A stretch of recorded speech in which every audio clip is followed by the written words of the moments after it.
Hello, welcome to Roll Call Part 3, The Damage. This is part of a limited series looking at the concept of archetypes, roles, classes within Kingdom Death. This time we are looking at damage dealers, and I have to confess, when recording the tank video I kind of buried the lead a little bit because I called tanks the most important class in the game. They are, but damage dealers are joint most important. And the reason for that is, to put it very simply, damage is the yang to the tank's yin. They're opposite sides of the same coin.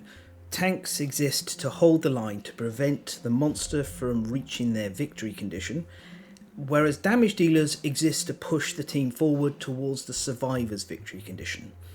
You can build a hunt party without a support, without a lancer, without an archer. You can, all of that stuff, you don't need to worry about it. You can ignore it entirely, but you will need a tank or tanks, and you will need damage dealers. So, apologies in advance. I wasn't entirely on the level when talking about tanks.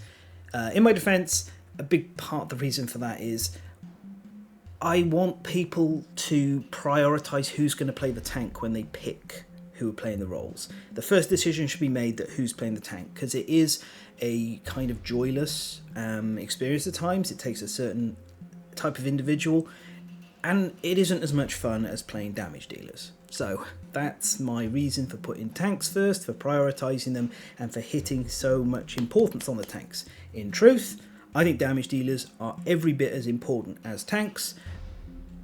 Tanks need to deal damage. Damage dealers can also occasionally take hits because they do have armor points. So there we go. Right, during this video we're going to talk about the role of the damage dealer, the philosophy behind it. We're going to talk about what you should be thinking about doing during the hunt phase, the showdown phase, the settlement phase. We'll have a look at what stats are quite important to make a good damage dealer. We'll have a discussion of various weapon types, including what kind of speed you should be considering. Spoiler, it's far wider than you'd think I'd be saying. It is. Luck versus strength, a look at some fighting arts, secret fighting arts, considerations of innovations that you should be looking out for, and finally, what kind of armor sets provide good loading platforms for damage dealers of various different types. And there are plenty of armor sets with some great advantages. But let's start with our little discussion on the relationship between the damage dealer and the hit location deck. So we're over here on the monster dashboard. I've talked about this a few times now, but personally, excuse my chair, personally, I like to think of the monster as being 2 or 3 enemies inside the same shell.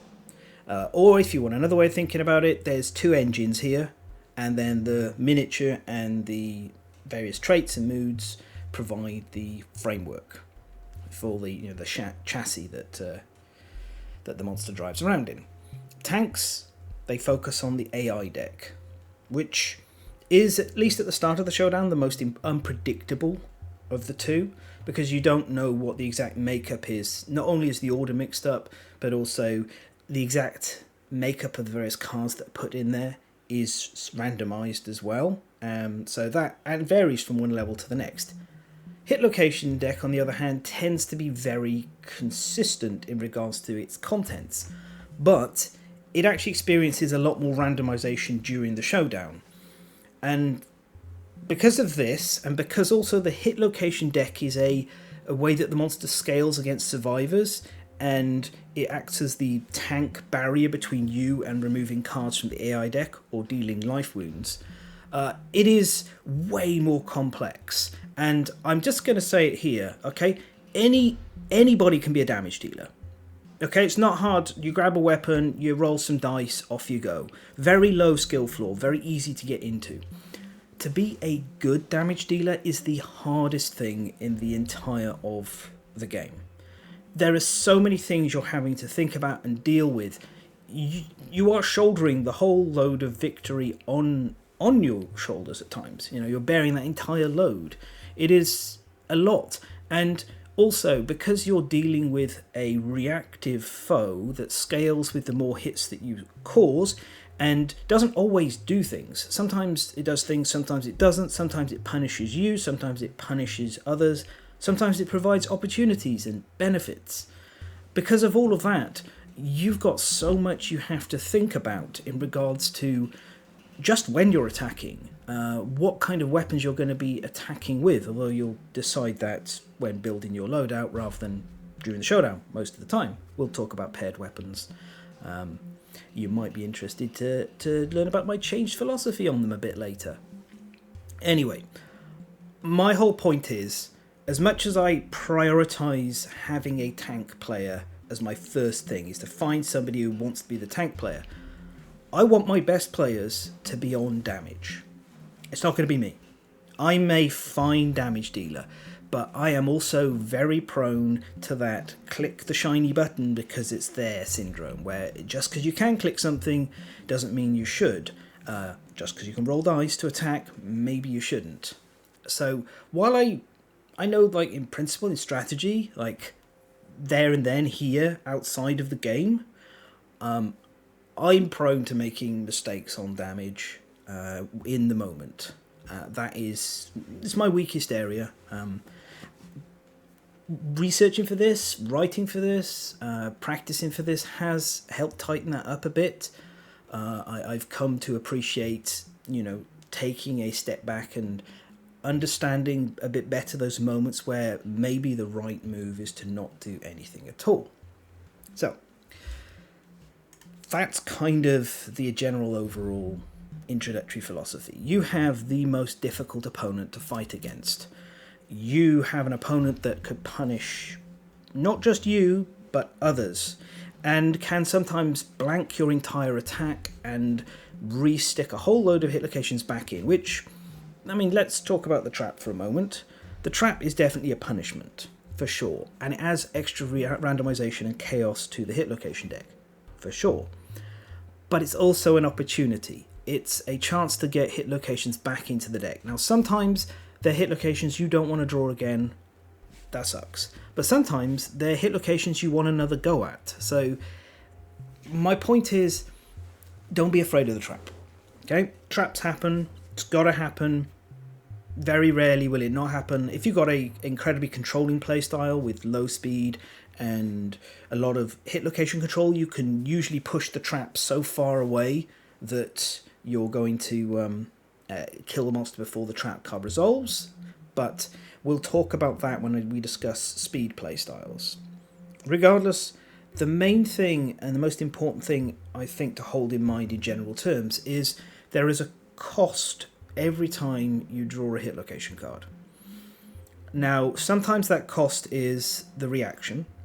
So in order, the various weakest to strongest reactions, I'm putting reactions in quotes because one of them isn't actually reaction. They are failure reactions, like the strange hand here. That is our that's our softest kind of reaction outside of nothing being on the card at all, because if you successfully wound, you don't suffer any negatives.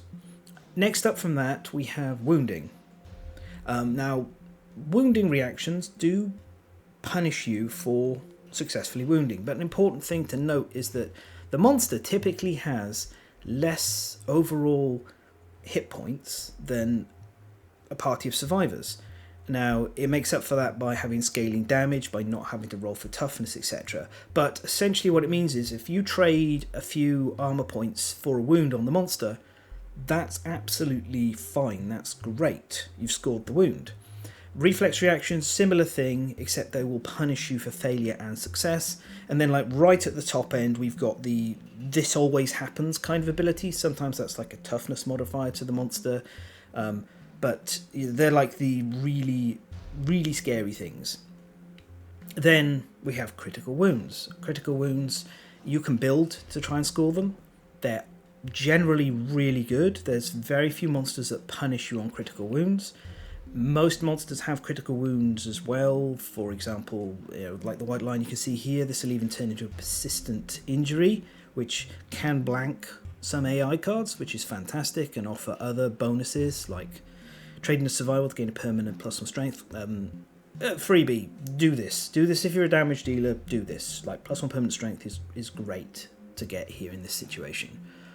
But also there's some monsters who don't have any critical wound locations at all, and we'll discuss more about that in the section about weapons and which route you're going to take. So, the main point that I really want to put across, and that's why I'm putting this last, is there's nothing worse than a damage dealer who is inattentive. So, if you're a little prone to your brain switching off when it's not your go, or you're lured by your phone quite often, I really recommend you try and break those habits. Stick your phone, somewhere away from you when you're playing. Pay attention whenever a hit location card is drawn and try and analyze it. Now, the best way you can do this is actually to sit down with the hit location deck and break it apart and learn it. And I'm going to do videos on each of the Showdown monsters in the future that will do this. I'm going to break apart each monster, categorize all the different elements, and discuss like various different things. But that is a lot of work. It is. And this is a game, maybe that's not what you want to be doing. So instead, whenever somebody draws a hit location card and they've resolved it, take a moment, pick up the card, have a read of it yourself, look at what the outcome they actually got was, think about what the outcomes they could have had were. Is this a really scary hit location? Is this a hit location that you are like, ooh, that's bad, that's pretty bad? Or is it like, oh, this is great, this is fine, I don't mind this at all, I'd be okay with this, I could even maybe generate some resources. It's what I like to call peaks and troughs. So a peak is when something is like really dangerous, when a monster is at full power. Traps would be a great example of a peak, yeah.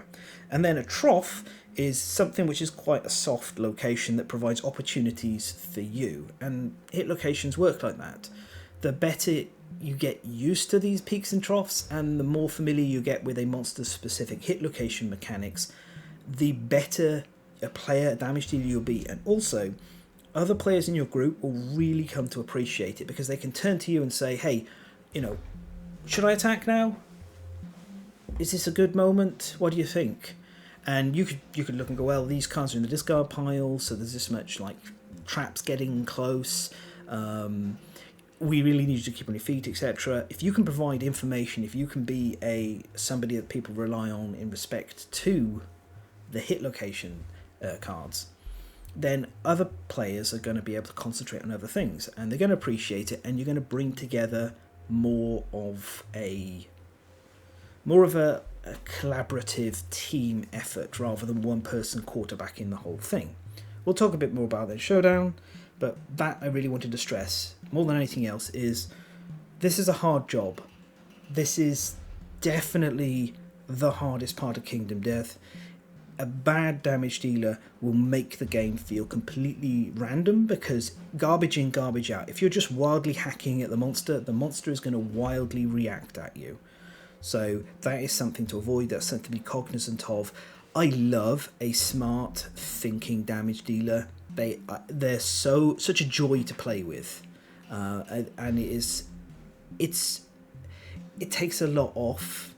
Because usually I'm playing a tank or supporting role, and I can just free myself up to think about other things. If I know, hey, this person, they are absolutely dialed in on dealing damage, and I can trust them to tell me whether my attacks are going to be worthwhile and good, which most of the time they will be, or if I should like hold back, and even what order we should probably attack in. It'd be great. It's great to have damage dealers to talk about that. So. Now let's get on to our specifics of the phases. First of all, the hunt phase. Let's just pick up our girl and pop her over here. There we are. In fact, you can look where you're going. There we are. Right, so in the hunt phase, I recommend that you try to have a slot on your gear grid for bringing some kind of hunt phase support item. The reason for this is, generally you can get a good damage build going with 7 or 8 slots. Like 5 for your protection, a weapon, and there's some stuff to help leverage the weapon and make it more powerful.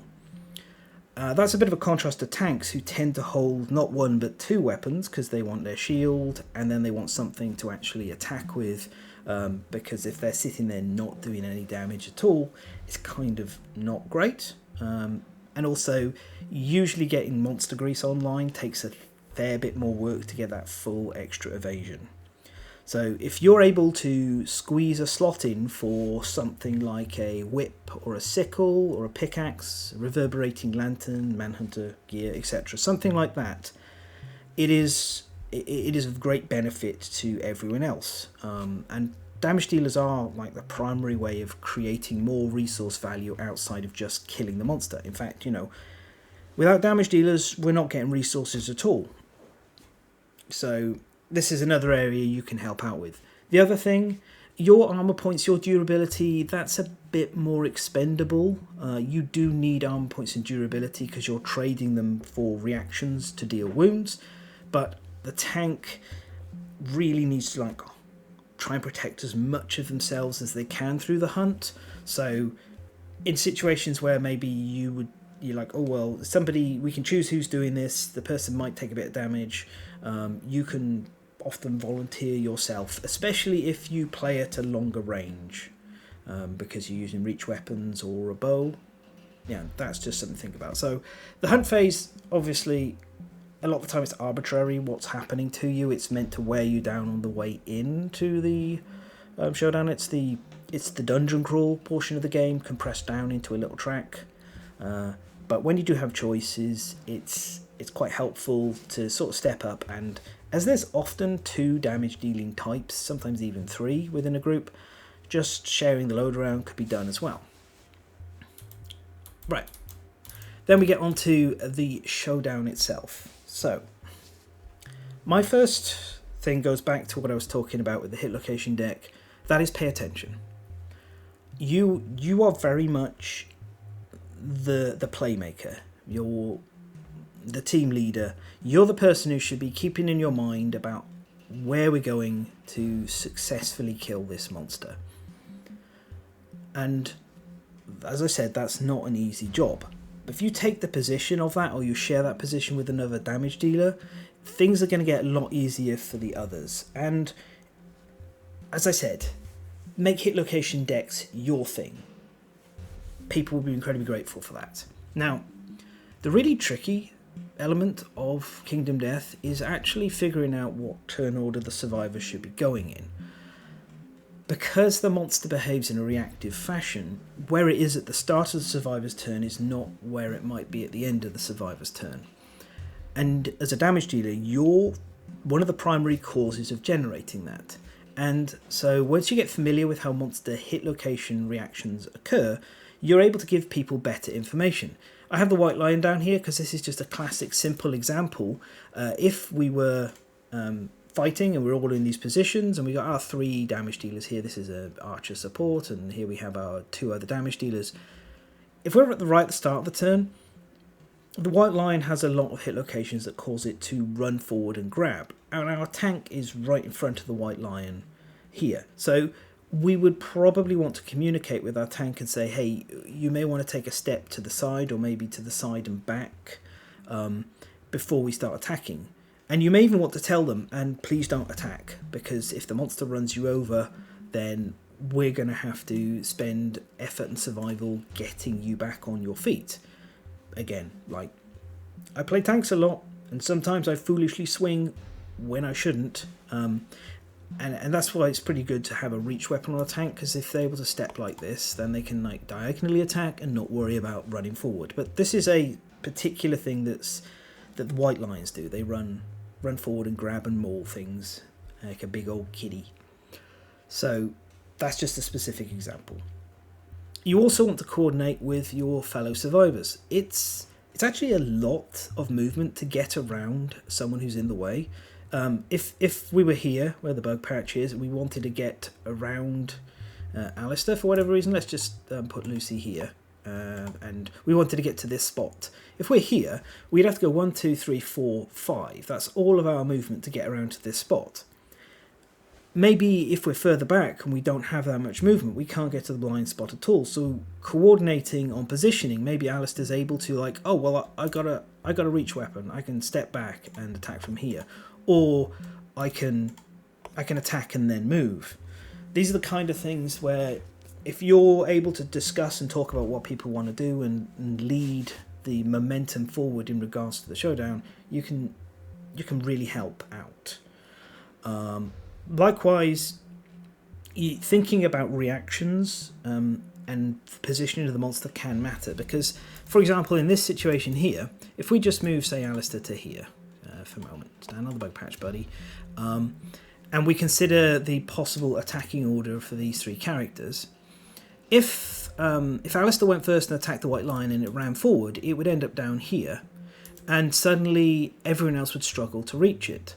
But, 1, 2, 3, 4, 5, 6. Okay, if we do that and we look at Alistair 1, 2, 3, 4, 5 could still get in range. So that's a kind of thing you want to be thinking of. Is like, okay, well, Alistair probably shouldn't go first on dealing the damage from this positioning, because he can still get to the monster if it moves out range.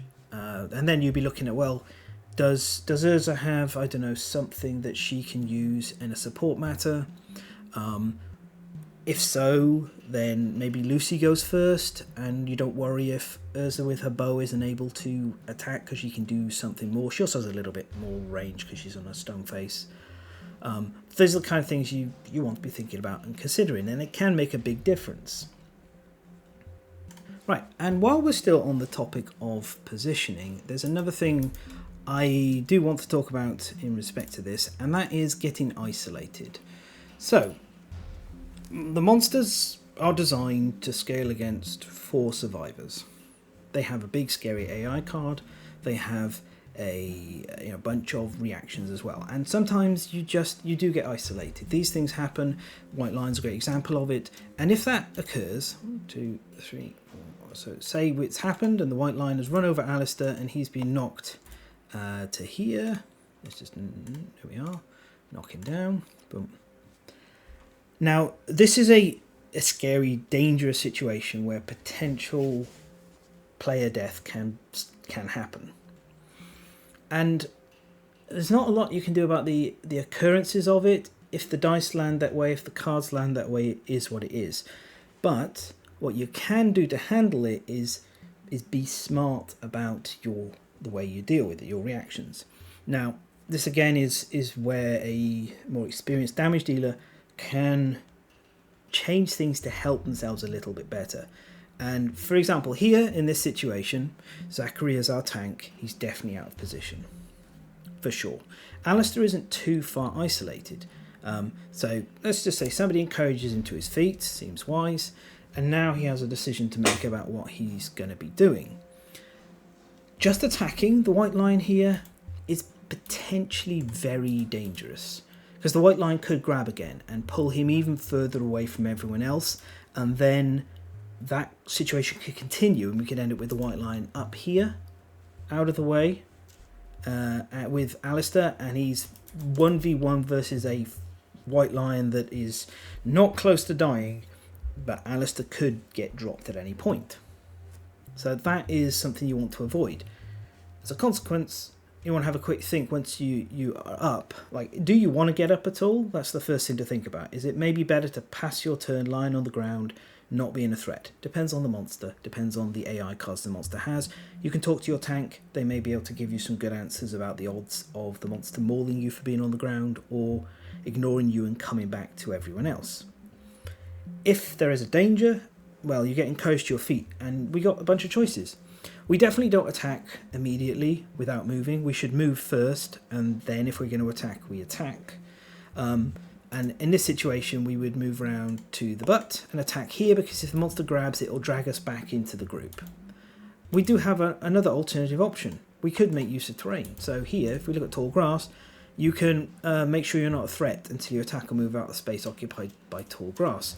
So we could jump into the tall grass and activate that. You can do it with obstacles. You can hide behind obstacles, especially if the monster does a lot of field of view stuff. Again, have a chat with your tank, or maybe you've been paying a bit of attention to the AI deck as well, and you're aware of the moveset the monster has, that's great. So this is just to say, as I talked about before, sometimes the right move is not just to roll the dice and attack. And that is a skill that you can only really develop through time, through thinking before moving, and after stuff happens, after the turn happens and you've seen the consequences, thinking about, was that okay? Could I have done better given the consequences of this particular action? So that is something I really do. I cannot stress enough. If one survivor gets isolated, and monsters like to isolate survivors, then you can be in a really bad situation and possibly end up sitting the rest of the showdown out because your survivor died, and nobody wants that. That sucks. That's not fun. Okay, so just to reiterate everything, my key points: pay attention, play like a team leader, like a playmaker, like a quarterback. Pay attention to hit locations when they're drawn and think about them. Communicate with the rest of your team, especially your tank and your fellow damage dealer. Consider if the monster has the kind of reactions that make it run away. There's a number of them do. Spiriculus is another monster that like darts away to try and get out of distance. So have a think about that. Are there any other things you need to pay attention to that should be handled, and when do they get handled? The dung ball against the Dung Beetle Knight is like a whole extra thing that you need to consider, and the tank can't really think about it. The Dung Beetle Knight hits like a truck, so that's going to be something you'll want to take on responsibility for and work with someone else to keep them separated, for example. So yeah, and finally, think about your turn orders, communicate, do not get isolated, try not to block other survivors, communicate with them about where they'd like to be for their attacks, and work out the best order and the best positioning to maximise that. A little brief note on terrain like the bug patch. It's generally quite good for you to be the one interacting with it. There's often room for 2 damage dealing types at least within a hunt party, so one of you can take an off turn to interact and generate more resources that way. But you may have a survivor who's got screaming armor, for example, or something else that gives them extra benefits with interacting with terrain. So just be aware of that and work out like who's going to be dealing with this, and ask them if they're going to get round to it or if they think you should just get it done. Okay, so we're on to the settlement phase. Now, I recommended a similar thing for the tanks. I'm going to recommend it here for damage dealers. In the settlement phase, tell everyone you'll take charge of crafting of weapons. Tell them that, if they want to craft a weapon, then they come through you. Tanks, I've recommended they do the same thing with armor, and I'll recommend the same thing for supports with items.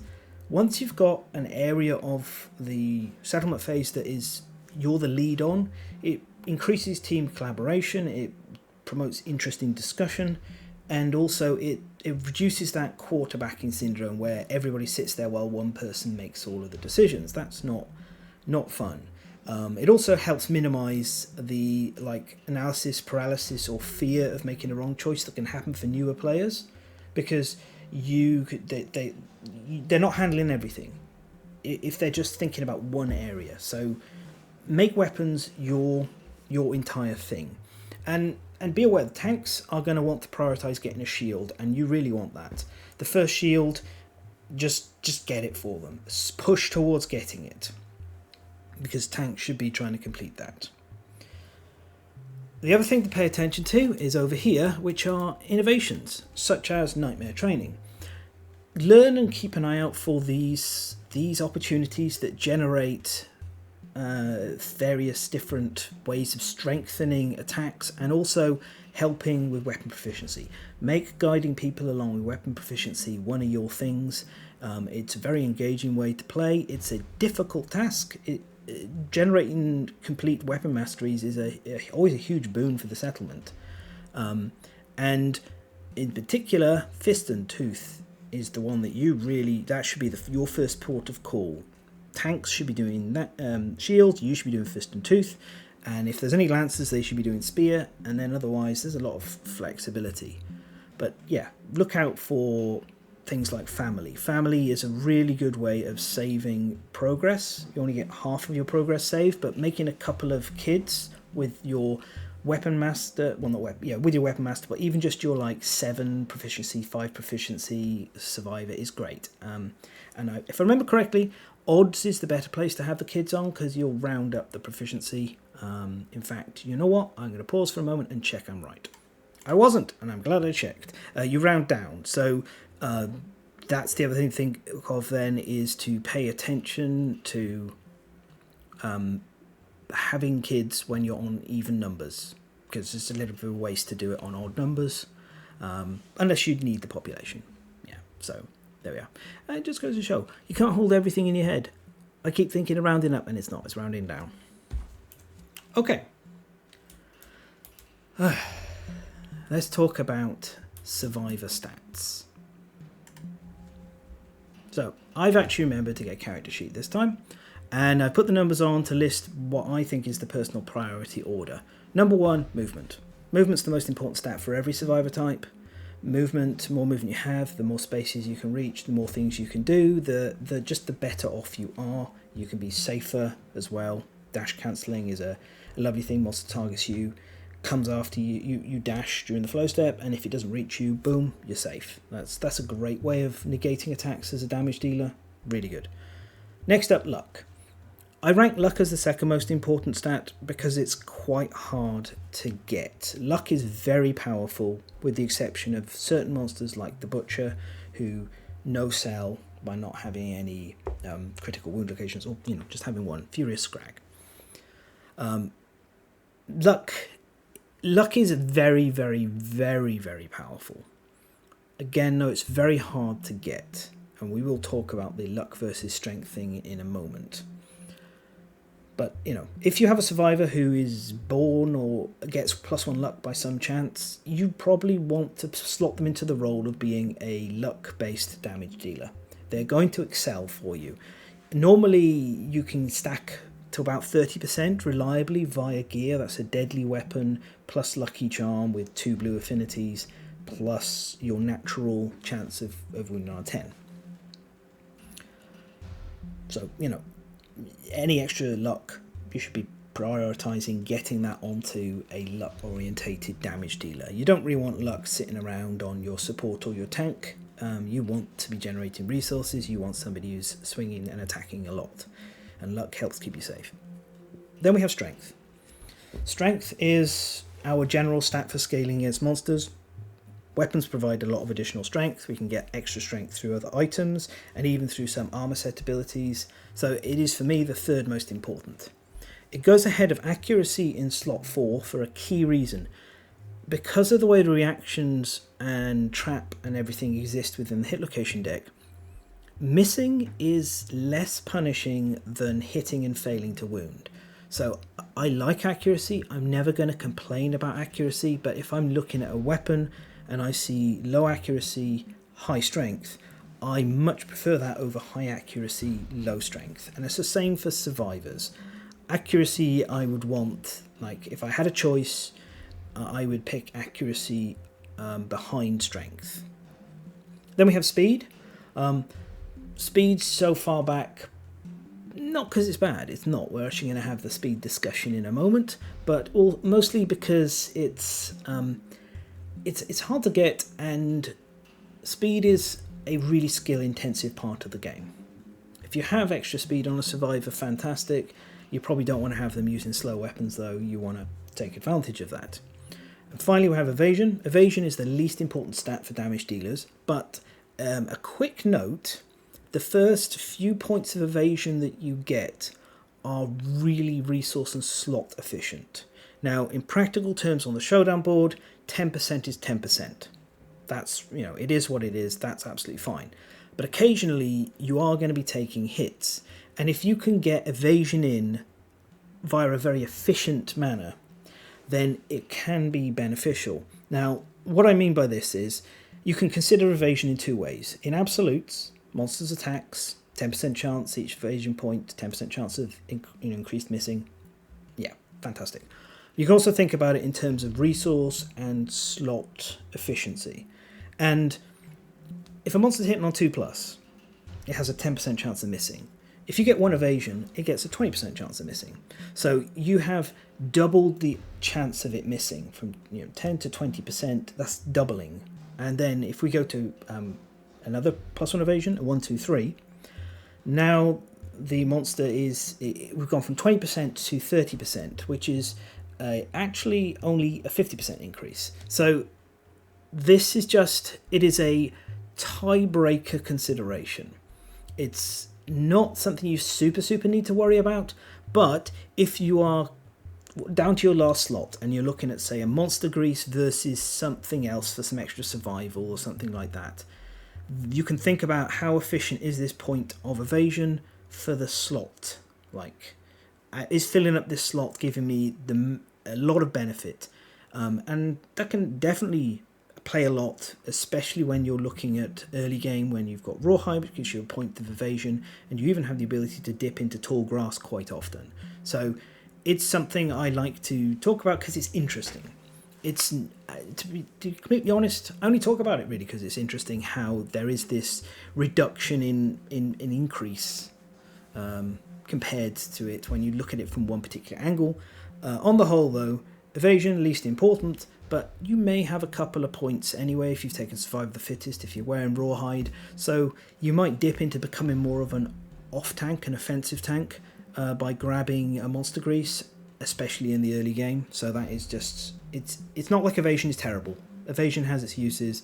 Occasionally the tank will need you to take hits, occasionally you'll be out of position, or the monster will turn to face you, and you need to take hits. So having some evasion is good. The first few points are the most valuable, outside of when you have like enough evasion to force the monster to only hit on 10s, or 8, 9, 10s or whatever. Okay, so right, weapons. So we have 2 routes to wounding the monster. Our first route is via strength. Our second route is via luck, and there's positives and negatives to each. Luck is outright the most powerful.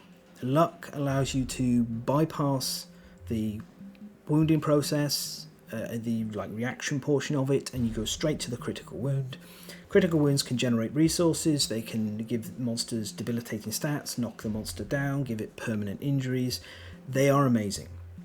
But not every hit location has a critical wound. Some monsters have a lot less than others. As mentioned, the Butcher is the archetypal classic where it's really not worth you bringing along any luck related stuff unless you don't have anything else to put in that slot, because it has so few hit locations you can critically wound. But the other negative is that luck is hard to but we can always get to a 30% chance of critical wound via a deadly weapon and a lucky charm. So absolutely no problem at all there. Strength, on the other hand, strength means you're going to take a lot more reactions. You're going to suffer more consequences as such, and you're unlikely to generate resources. But in trade of that, it is a lot easier to get your hands on strength. Strength is baked into most weapons. Survivors leveling up tend to gain strength quite often as well. So that is, strength is your de facto choice. Now, which route you pick, that can depend on your weapon type. It can also just depend on the particular weapon you're using at a time. Some weapons deviate into deadly before wandering back out of it. Some kind of stay within deadly for the whole campaign. That's going to depend on your mix. The ultimate answer is, ideally you critically wound on 2+ and you wound on a 2+. But that's like an ideal magical fairyland situation. We can't think that every day is Christmas. Sometimes you have to just deal with what is, and pick a lane. Pick critical wounds if you can, otherwise invest in strength. And this is always best exampled by our 2 key items. Monster Tooth Necklace, giving +1 or +2 strength, absolutely fantastic. Helpful for a whole bunch of weapons, especially ones with interesting abilities but bad strength. And then we have Lucky Charm, amazing for all the reasons we talk about. And because of these 2 items, armor sets that have red and blue affinities baked into them, at least one, become very desirable and useful because you're halfway there already. If you can in fact slot the lucky charm into the armor set in an area and just get it active like that without even needing another item or weapon or anything, that is absolutely fantastic and amazing. Okay, before we go through individual weapon types and have a look at some examples, I just want to talk about speed. As I said I would, and also hinted that my opinions have shifted somewhat. So let's talk about speed in a few different categories. We'll start at the bottom end with slow. Slow caps you at 1 speed with your weapon, with the exception of if you suffer frenzy, and it is typically found on stuff like grand weapons such as the Zambata that you can see here. The advantages of slow play is it's very controlled. If you're running a lot of hit location scouting, or you have, for example, the Wisdom Potion here, which is incredibly synergist with slow weapons because it's always making the top card revealed, then that can click together really well. However, there is absolutely a negative to this playstyle. A few of them, in fact. It is very slow. You're not cutting the monster down quickly. In fact, it's quite difficult for you to speed up attacking the monster with more dice if the situation is getting threatening, unless you have a backup weapon or a way of like chugging to get frenzy. You could pack a frenzy drink on a gear grid as an emergency button for a team of grand weapon users, but that still doesn't feel like particularly great. You have less ability to slam your foot down on the throttle. Additionally, you're putting a lot more pressure on the defenses. The monster is not going to stop with its AI cards. That's a consistent thing that's going to be happening, and you are you're extending how many AI cards it's going to get to play per turn, per showdown, I should say. It's going to get many more turns if you're not cutting it down as quickly. This is a very interesting way to play. It's a very thinky way to play. It is actually kind of exhausting as well. It does lengthen the actual time you're sat at the table.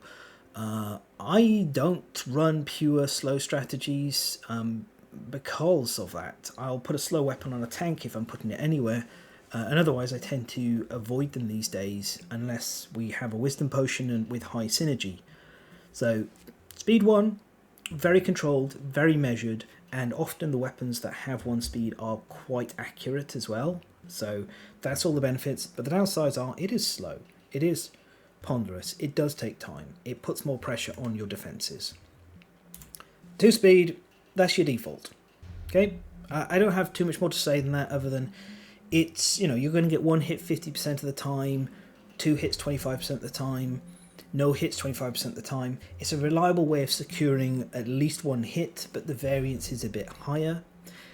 Also, so many weapons have 2 speed that you can always get your hands on 1 in most weapon types, with the exception of a few like grand weapons that are expressly designed to be slower because they're more ponderous, more difficult to swing. I don't really have too much more to say on that other than 2 speed is fine.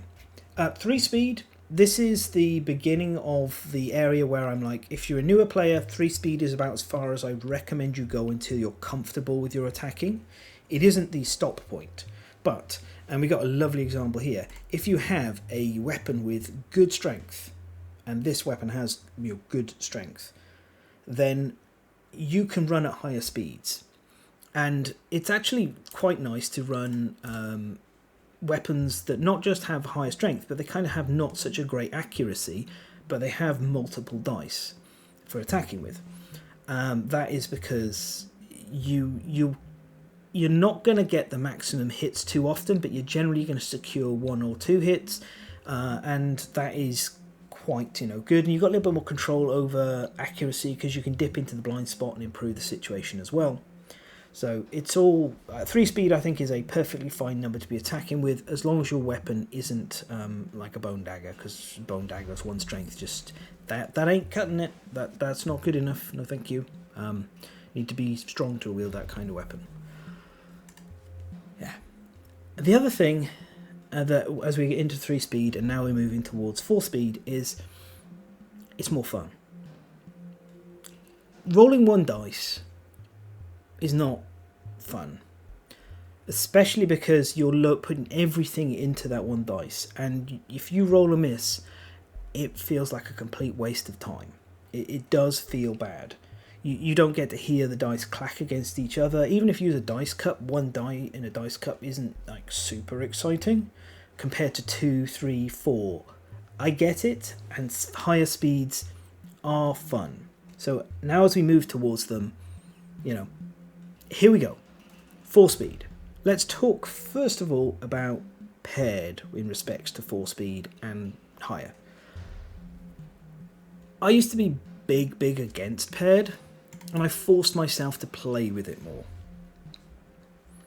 Do we have? Yes, here are. So we have the Line Beast guitar here. Right. So the thing about paired is it's a resource and opportunity cost for effectively adding speed to your weapon. You will have one weapon that effectively has like all its abilities, including, say, in the Line Beast guitar here, it's got paired, and so when you attack with it, you'll attack at 4 speed, 7+ accuracy, 3 strength with deadly. So that gives you a 4 speed attack pattern. But what's actually really useful, and is something I overlooked for a long time and didn't really think about too much, is the other weapon doesn't have the positive attributes, they're disabled. If it had frail, it would still have frail, but otherwise it is like a blank version of this. If we ignore this text at the bottom, we've suddenly got a 2-speed guitar that we can attack with. That gives you a lot of control. You do sacrifice power, but if you are in a situation where the monster's hit location deck is getting smaller and smaller and you've still not hit the trap and you don't know where it is, you're not playing with hit location scouting, or you've carved past it for whatever reason, maybe your support died, as opposed to just not existing in the first place, you can go, okay, well, I'll switch to the 2-speed. I still get my strength, I still get my accuracy, I still get whatever like fighting arts might trigger, etc. I just miss out on this deadly, and the paired is fine because I don't want that right now. This level of extra control is great, and that is something, as I said, it's on me. I ignored it for a long time because I do value slot and resources a great deal. But, benefits, absolutely. Paired, oof. Having a 4 or a 2, yes please. Okay, on another version of it, while we're talking about this, we do have, if you're playing with the Screaming Antelope, we've got blood paint. So blood paint costs a bladder to craft. You line it up with a one-handed weapon on either side of it, and then when you activate the blood paint, it lets you activate wet gear to the left and right weapon gear. Now this is often used for a sword and board play style, where you activate your shield and you attack with a weapon. That's common in off-tanks, bruisers. But damage dealers can use this as well to split their dice apart and have 2 weapons to attack with, and they can be 2 different weapons. They can have similarities. You could run the same ones. Heck, you could just have 2 paired weapons either side if you're feeling really fruity. But this is something always worth paying attention to. It's a great way of getting more attacks and again more control, because you can always choose to activate the weapons instead of the blood paint if you need to go a little bit slower. So that is something else to think about. Finally, we have the really high speeds, like 5+, I think is pretty high. What they do is they speed up the showdown. You're going to get through the showdown a lot faster, both sides. The monster's going to push towards its victory condition faster, but you're going to push towards yours faster, as long as you are securing the victory more than you're handing it to the monster. That's absolutely fine. And our best example of the weapon is the Sonic Tomahawk. This weapon was very sad in the original version of Kingdom Death. Now it is one of my favourite weapons. It is my favourite high-speed weapon. It's incredibly enjoyable to play. It offers so many different things. You've got 3 speed base on it, 5+ accuracy, 6 strength. Chef's kiss. Love it. Perfect hits, additional attack rolls, more dice, exciting, fun, feels a bit like Legendary Lungs. Oof. And then we can even get it connected up here and get these more affinities and get Savage and Paired. So we could be rolling 6 dice. And we have that benefit again I talked about with paired weapons of, oh well, I'm going to do this, boop, boop, boop, boop, with all my dice, and now I'm going to dial it back and be a sensible, slow, careful attacker with my non-1. And in fact, the blanked version of the Sonic Tomahawk is actually a benefit in some situations. Not having Savage, yeah, that's the one thing you miss out on, but losing the perfect hit ability can be useful in the right situations. So keep an eye out for things like that. If you want to go high in speed, go high in speed. But try to have things to help mitigate the issue. So, for example, Katar specialization lets you cancel reactions. Daggers lets you discard hit locations, try re-wounding things. Axe gives you re-wounds, things like that. Certain weapon types lean into higher speed better than others. So if you want to do it, be my guest. It is a lot of fun to chuck like 6 dice on the board, flip up those hit locations and really wreck the monster hard in a single turn. And it is, I think it's actually worth considering having a high speed attacker and a moderate speed attacker in your hunt party close to all times. So, you know, here we are, breaking news, paired's back on the menu. I like it. I like it now, and I didn't in the past. Hey, we looked at strength versus luck. We've looked at speed. Let's now take a look through the weapon types and then have a look at some examples. Okay, I don't have every single weapon type here in this deck. And the reason for that is some of them I think are just good for the others to do. And I'm going to talk about those in specific videos. For example, I've left the shield out here.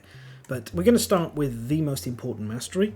Now, unfortunately, this deck is showing everything on the opposite side, as I realise. But anyway, at Mastery, everyone else will gain access to the specialisation. And the Fist and Turf specialisation helps you stand up. It reduces the amount of encouraging you need to do.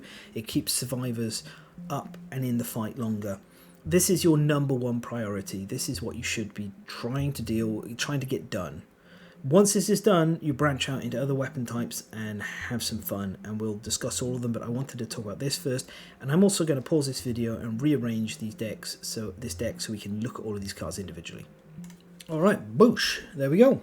So, as I said, you may stand down at the start, stand if knocked down at the start of the monster's turn or survivor's turn once per round. Really useful, really, really powerful. Nice extra little bonus in respect to this is you also get this extra accuracy and permanent strength, which is really nice as a master. So you may want to consider, once you've got your first Fist and Tooth master, actually having some kids with family with the purpose of them maxing out their Fist and Tooth mastery to use with other kinds of weapons in combination with like specializations. It depends what you're looking for, you know, really. But this is the first thing you want to complete. The rest of these we'll look through more or less in alphabetical order. Some things are missing. That's because I consider them maybe not such a focus for damage dealers, but that doesn't mean you can't use them. The first thing you can do as a damage dealer is use any weapon type you like to succeed. A scimitar. There's no mastery for scimitar, but you can use it if you've got one. Fantastic. Now, before we get into them, there's a few weapon types that are very good for tanks, and I would recommend discussing with your tank what weapon type they're looking to use apart from just shield.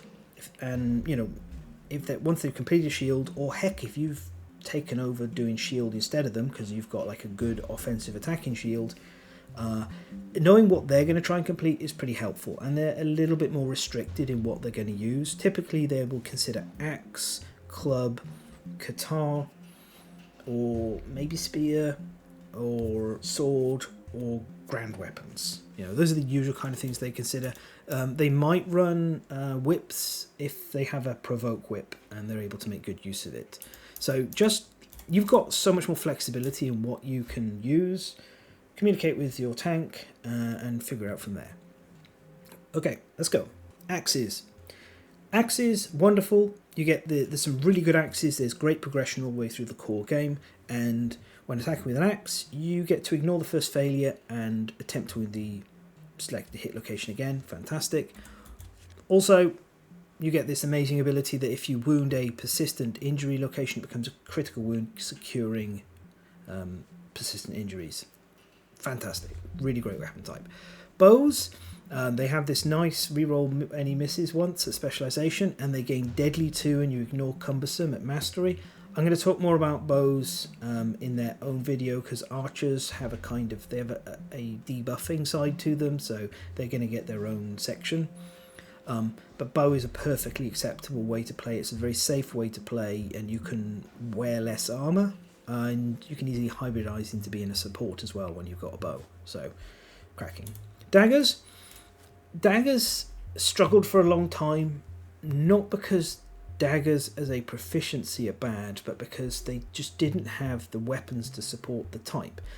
Now, the way that daggers are designed is they're this high speed, low strength thing, and that's pretty awful. But we've had daggers with newer designs that have taken that into account, and instead now we have this nice ability that you can hit multiple hit locations, and then when you fail to wound, you can discard one of the ones you drew and try and get the specific wound location wounded again. That's a nice little way of working with high speed.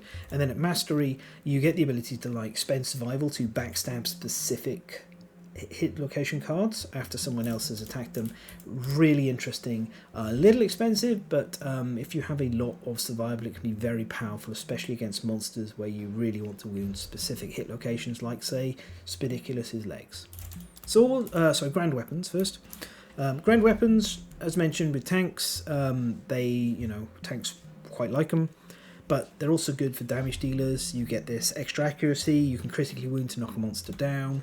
At mastery, you get to cancel all reactions for that attack, which actually works quite nicely with non-slow grand weapons, and there are some of those.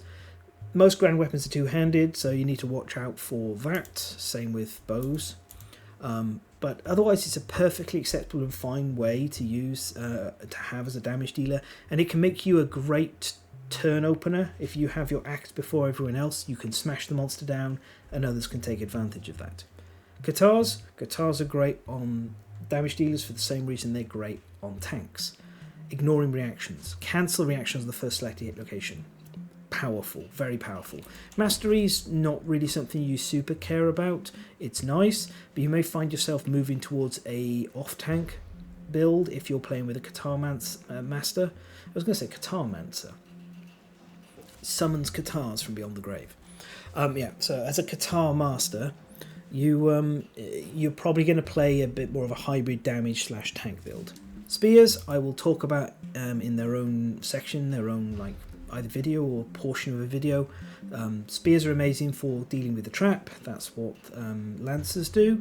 But at Mastery, you get this cool ability where you can stand behind your tank and spend survival to make sure that the monster's focused on the tank. Forcing the monster to pick the target is really very powerful because it makes the monster more predictable, and that allows everyone to behave accordingly. Swords are your Billy Basic weapon. They sit very much in the middle of everything, but as time has developed, they have gained more of a fencing parrying style to them, where the concept is that you get access to block or deflect on the sword as well, so you don't use a shield. This has really become refined in the Black Knight expansion. There's some great designs there for it.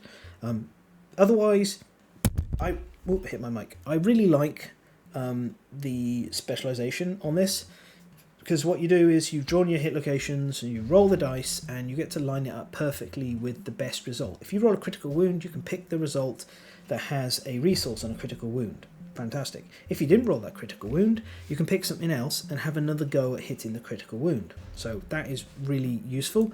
You also like all of this stuff. Extra accuracy, strength and speed when attacking with a sword. Fantastic. That's all good stuff. I would have liked +2 strength here to balance it a little bit better, but it's still, this is great.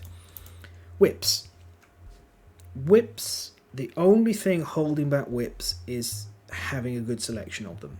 The core base locations have a whip with a good ability in the Rawhide whip, but bad strength. Then they have an okay whip that's a little bit weak for when you get it. It's the Hunter's whip. It's in the Leather Crafter. Really, it needed to be 4 strength to justify its existence. But then when you get to the end game and you get to the ring whip, and in People of the Lantern, the oxidized version of it, it is an absolute house. And the specialization ability on whips is really good. This is so much control over the way the monster's going to behave once you reach the second lap of the deck, because if it's just an AI card that made your tanks scream and get very upset, you can deal with that problem by whipping and removing it from the AI discard pile while it's on top of there.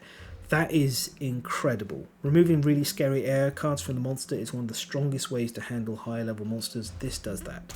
At Mastery you get +5 strength. +5 strength is a big bonus. It's not exciting, it is powerful. Finally we have Scythes. Scythes are very rare still. In the first generation, the only scythe comes with the Dragon King, which means you're not going to get it until you've beaten a Dragon King. Additionally, it's really bad until you've at least gained one of the 2 cores for it. The red core can be gained against the level 2 Dragon King, and also the nuclear scythe generally kills someone when you get the resources for it. So expensive weapon, but this ability here is amazing. Critically wounding, you get to reshuffle the hit location deck, except for the hit locations you haven't resolved yet, so that's the discard pile back in. That is a great way of handling the AI, the hit location deck, and minimizing the odds of hitting the trap. I will talk more about this in the Lancer, but the main reason I want to bring this up is if you're insane, you get an extra activation. So with the Scythe Masters, just sack twice a turn, not including surges. Brilliant, really, really good mastery. I haven't shown Katana on here. I don't think Katana's particularly great because in a normal campaign you can't unlock it until you kill a level 3 Sunstalker.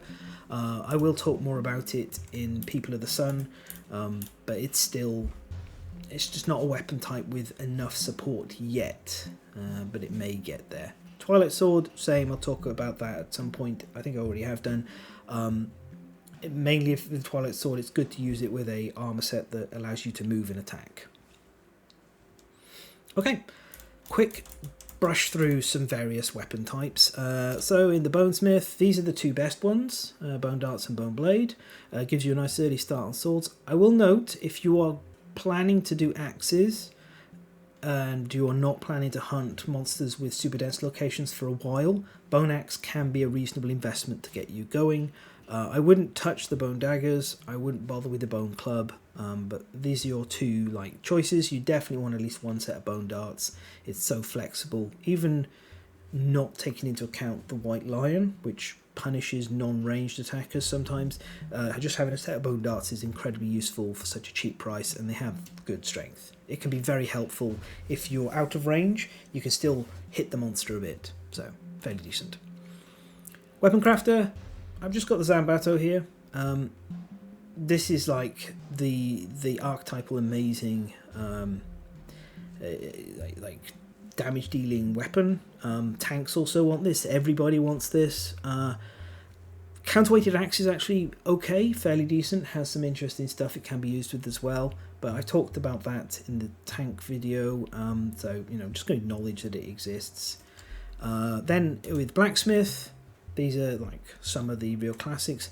Polishing Lantern gives you more strength on a finesse weapon, ignoring early iron. That's just a nice, useful utility item. Lantern Glaive is an amazing axe/spear. You'll want to use it as an axe and benefit from its spear side. That's fantastic.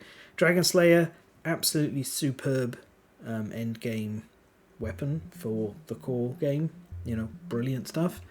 In regards to some of the monsters, the White Lion is a great spot if you want a bow, if you want Katars, and this comes with a White Giga Lion, these 3, so be aware Katars in the core game alone fall off very hard. They have absolutely no progression, really. You get a Limebeast Katar, you can side grade into a Beast Knuckle, and then you're done. But you get the Oxidized Beast Guitar with the White Giga Lion. The White Giga Lion does a lot to fix weapon side issues with the White Lion, hunting the White Lion. But yeah, really, really great. We already looked at this, but brief mention, Bone Earrings, great way of playing higher strength and speed. Just need to be insane and have all bone keyword. Becomes a lot stronger in People of the Skull as well, so just something to remember. The Flower Knight offers us a nice deadly bow. Not as good as it used to be. Also, this very strong arrow here that is fantastic if you can line it up against the right hit locations. Deadly 4 is a massive, massive amount. So that's something to look at. I haven't brought out the Vespertine foil. It has Deadly 2. It's a sword with Deadly 2. That is kind of a big deal, kind of a big thing. But it is incredibly expensive to maintain. I've also forgotten the scrap sword. I'd like to mention the scrap sword, which you can get from the weapon crafter. The scrap sword can fairly easily get deadly triggered on it, and you can play a build where you play scrap sword and you do deadly sword farming. That works really well with sword specialization. So that's another weapon that has gone up in my estimations over time. Down here we have the Gorm. Gorm offers a bunch of great weapons. Wisdom Potion has massive synergy with slow weapons as mentioned. Riot Mace is just, you can run it all campaign, but you probably want to let your tank have it really. Rib Blade, one-handed, grand weapon. That affinity connects with a Lucky Charm. Oof, really good, really, really good. Greater Axe, amazing axe. This is why I didn't pull the counterweighted axe out. I think this is a better example of what you're looking for with an axe. Reach, deadly, perfect hit trigger ability, good strength, decent accuracy and speed, lovely. Acid Tooth daggers, this is one of my personal favourite daggers, one of the weapons I like to use paired. This perfect hit ability is amazing, and I will generally try to get Timeless Eye in combination with the Acid Tooth dagger, and I'll carry the Acid Tooth daggers quite a long time if I have the Sunstalker in the campaign. Spidiculus offers a whip that basically replaces the Hunter's Whip, and you can get it earlier, has a lovely ability, archiving moods, great. Hooded Scrap Guitar, this is an example of a really well done, interesting paired ability. Very good, love to use it in paired. I will generally play this if I don't have the white line in the campaign, then I'm really interested in this for damage dealing. Again, guitars can have a wonky progression though, watch out for that. Amber Poleaxe, this becomes better if you don't have the white line in again, because it's actually a decent statted spear. It's just way more expensive. Then we have on node 3, we've got the Sunstalker. Sunstalker is just an all-star, so many great pieces of gear, but here's a few examples of my favourite melee bow, a fantastic set of arrows, one of the most enjoyable and fun and non-slow grand weapons in the game, an incredible sword, an incredible bow, and a really enjoyable fun axe. Sunstalker is just amazing for people who want to be dealing damage. Phoenix, we got Sonic Tomahawk, talked about it earlier, arc bow, incredible strength, fantastic range, really great bow. Bloom Spear, fantastic if you're playing close up, because you can force the monster to pick a different target, and as long as you're good with your positioning, then that slides it onto the tank, which is super useful. It will prevent damage, it will prevent bad situations half the time. Gloomhammer, just wanted to mention it if you're playing with especially playing with the green ring or the blue ring. Gloomhammer is fantastic. Generally leaves of tanks though, but it is a really good weapon for dealing damage. Dung Beetle Knight, two things to consider here. The Regenerating Blade becomes the... first of all, if you play with two-handed weapon styles, Regenerating Blade can replace a dismembered arm. That's really nice. Or a leg. Everyone sucks to lose a leg in this game, really bad for you. But also it can become a very strong offensive grand weapon. And Digging Claws is a guitar pickaxe that is upgradable. Great for all the reasons it's great with a tank. Okay, we have just bounced across to here. Let's have a quick look at some useful fighting arts that can help benefit. I'm not going to talk in too much detail about these on the whole, but I just wanted to show that if you draw a given fighting art, it can be very useful. Timeless Eye for perfect hit builds, fantastic. Thrill Seeker, gaining survival, works really well with Rawhide and other things of survival gain. You'd like gaining survival. Strategist, amazing for archers. Not so bothered about the toppled pillar, but smart players with good terrain positioning can use the toppled pillar as an emergency to avoid themselves being ripped to pieces if they get isolated. Monster Claw style, Fist and Tooth, yep, yes please. General reminder, put Fist and Tooth on your female survivors, have them be your Fist and Tooth is just a good practice to have. They have slight benefits and synergies in some expansions, so generally good to do. Mighty Strike, perfect hits again, +2 strength to land of attack. Strength is good. Double Dash, turning your movement into a dash can be very helpful if you've been isolated. It can get you back to the group very quickly without spending survival. Combo Master, more dice, can be really, really fun. And it's additional attack rolls, so there's a whole bunch of things you can get around. Clutch Fighter, solid, extra strength and accuracy for more bleeding tokens. Berserker, this is for use with slow weapons, or as a button to help you if the fight's going bad. You can just pop it and increase your speed to try and your strength to try and get through to the end of the showdown. Ambidextrous creates some really unusual, interesting builds. But, you know, for one-handed weapons, this is one I really like to play with. Then we have Abyssal Sadist, gain survival, insanity for wounding, fantastic. Unrelenting, you can spend survival to reroll all attack rolls. Propulsion Drive, this comes on the Roundstone training, so if you have the Dung Beetle Knight in, you can quite often get this. Momentum generates like a lot of luck and strength, it's very, very powerful. Fated Blow, self-explanatory. Strength, devastating's amazing. Extra strength's great. Acrobatics can let you get to the blind spot very easily on your turn, especially against big monsters. Sneak attack's great in the blind spot. And then Harvestman is amazing because the movement's amazing, and it also has synergy with Phoenix Armor, because Phoenix Armor plays off having high movement. On the secret fighting art front, just a few to quickly highlight. Synchronized Strike is very reliable, easy to get, it's good for you. Encourage your tank to have it as well, because it can help them, and it can help you when you're in the blind spot. Red Fist, strength tokens, spend strength tokens as in place of survival, just generically really good.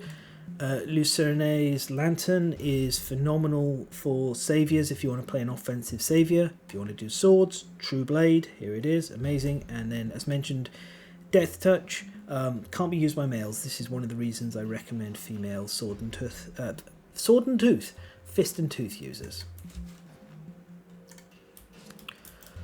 Alright, so finally we're just going to briefly talk about some of the really good armor sets. And these are, I've just picked out 5.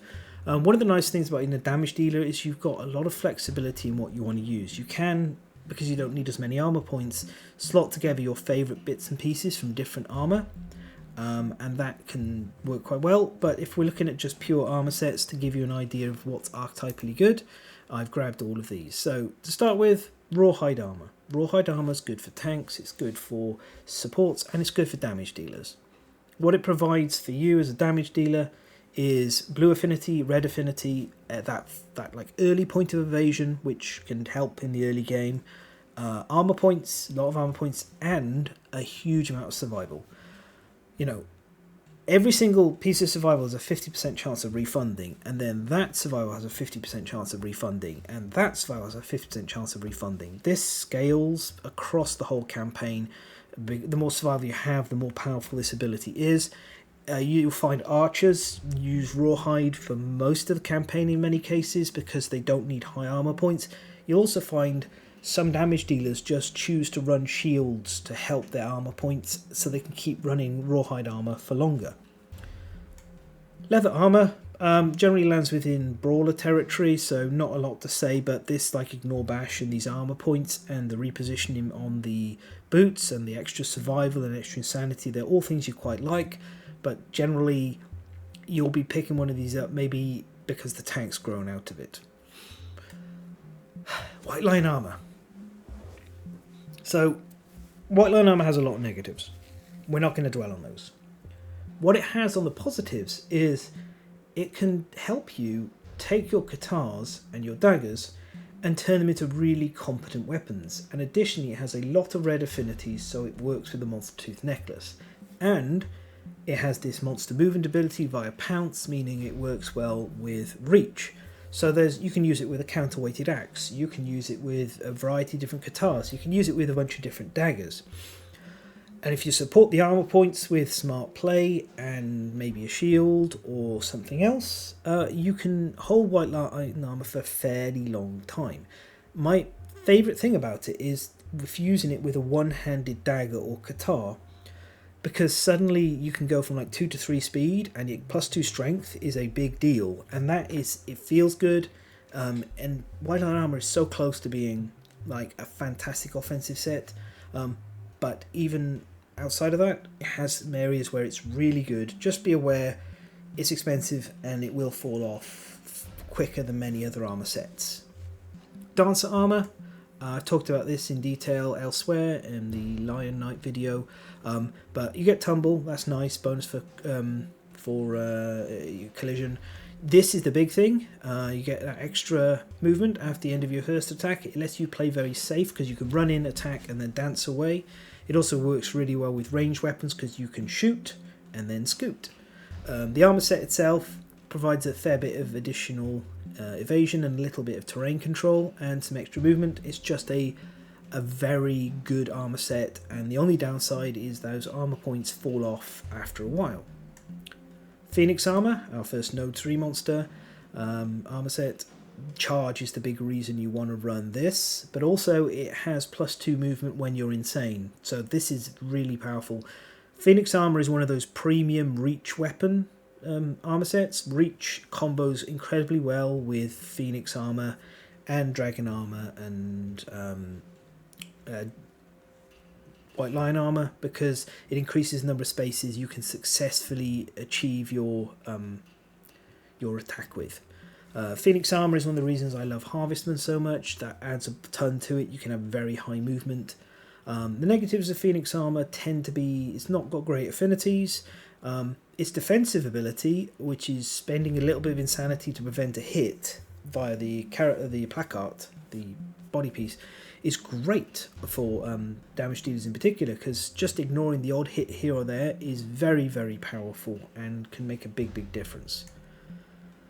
Cycloscale armor is the currently best damage dealing armor set in the game. When you're attacking in the blind spot, it gives you sharp. I don't know why the artwork has a bow on it, although technically this is a melee bow, because this is not a bow set at all. This is also the best armor set if you want to do funky and interesting things with affinities. It is really good, like everything in the Sunstalker. If you have a weapon that has low strength but has an ability you were really interested in, Cyclone Scale armor can help keep you using it for longer. Dragon armor is very similar to Phoenix armor. It has a different monster movement ability though, where you land exactly 5 spaces away in a straight line and you get +2 accuracy and +5 strength. So it has a lower cap on how much bonus strength it gives you, but it is more reliable. It actually has on the whole more affinities as well, and it gives you extra movement but just during your turn, and it gives you a lot of survival. It's a very good armor set. I like it a great deal. There's only one affinity issue with it that is usually overcome fairly well. It synergizes great with the Scythe. It's just a very good armor set. I very much like it in People of the Sun as well. Warlord armor. You like axes? This is the end game axe set armor set for you.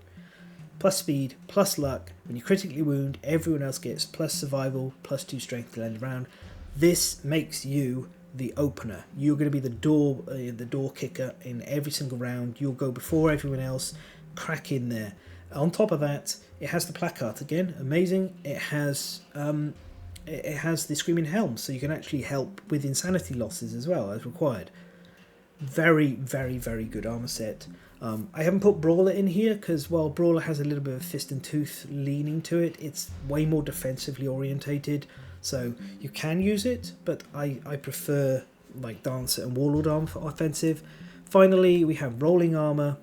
Rolling armor is a very, very defensive armor set and can cancel knockdowns, which is nice. But the big thing to consider with Rolling armor is it doesn't have any specific slots.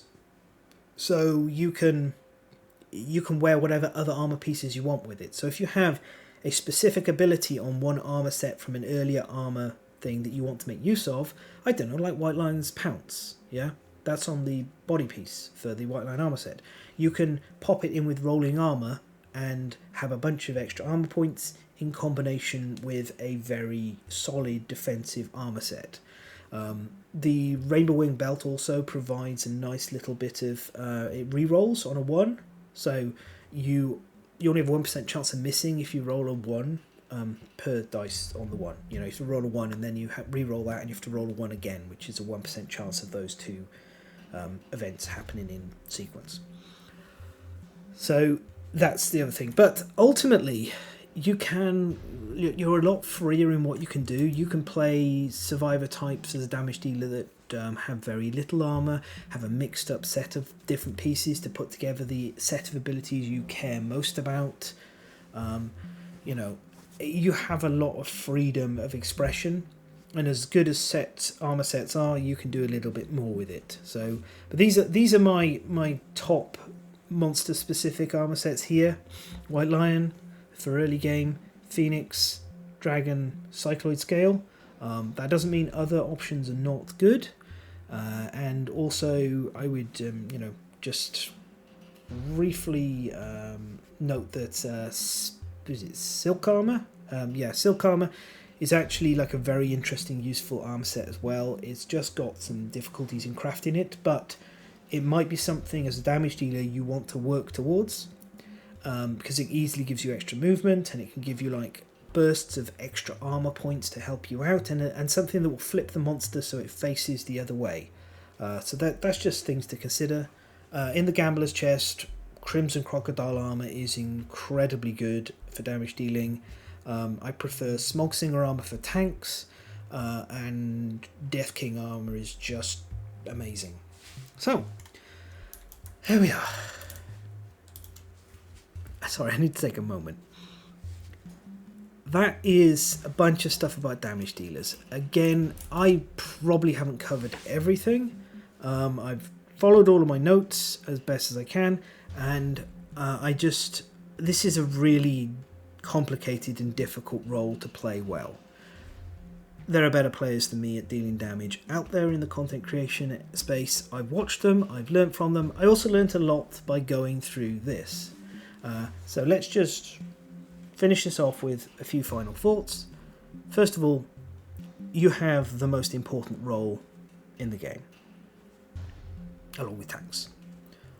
You are in charge of victory for the survivors. That is on your shoulders. You should be keeping that in mind. You want to become really good at killing monsters stone dead.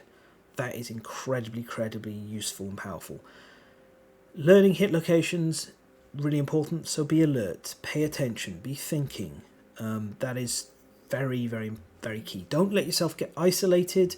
Sometimes it's good to just spend all of your turn getting back into a better position than just attacking.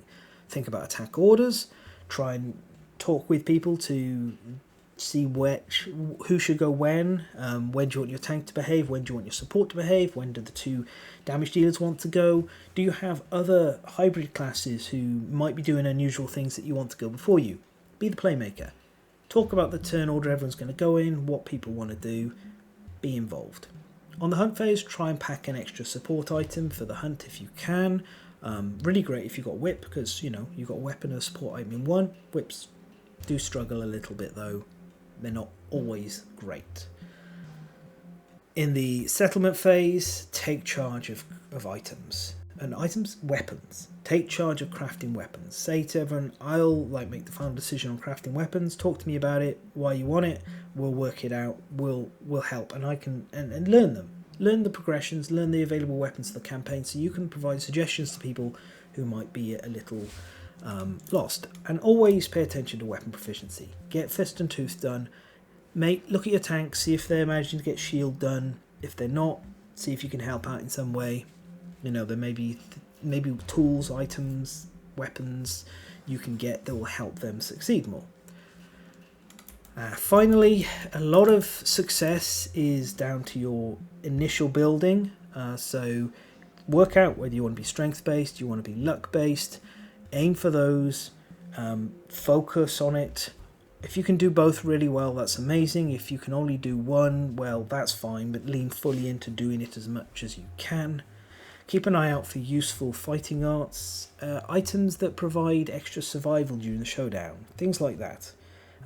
Survival's very useful for you. You want to dash, you especially want to surge. And sometimes you're going to have to encourage and dodge. You know, just the way it is. And that's it. If you're going on the journey of becoming a damage dealer, and I've no doubt you can become a better damage dealer than I am, then good luck and happy hunting.